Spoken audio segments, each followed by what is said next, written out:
Sabe o que requer, amado? A determinação. Sem a determinação nada vai acontecer. Sem a determinação, amado, você vai viver eternamente numa igreja morta, fria espiritualmente. Parabéns, Marlúcia, parabéns, pastor Francisco, por essa determinação, essa iniciativa, desse avivamento espiritual aqui neste lugar. Porque é preciso sim, igrejas avivadas assim como essa, na presença do Deus Altíssimo.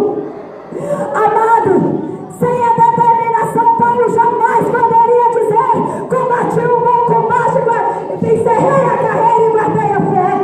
Amado, precisou de muita determinação para Jesus sair daquela cruz e dizer assim: Pai, está consumado.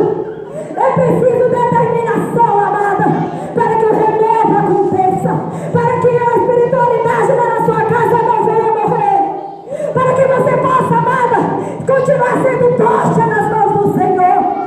Aleluia. E eu vejo, amado, na Bíblia Sagrada, no livro de 2 Samuel, no capítulo 21, especialmente no versículo 10, um grande exemplo de uma grande mulher, uma mulher determinada por nome Rispa. Amada, a palavra de Deus conta que aquela mulher, ela estava ali naquela casa, e de repente, amado, por causa de um erro do líder espiritual daquela cidade, aqueles filhos dela foram condenados à morte.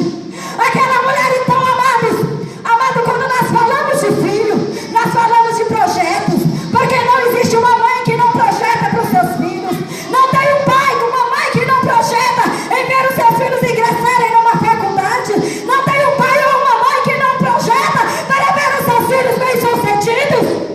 E com certeza com aquela mãe Rispa não era diferente. Com certeza aquela mãe tinha milhares e milhares de projetos para os seus filhos. Mas, amado, de repente aquela mulher viu a morte entrar dentro do seu lar.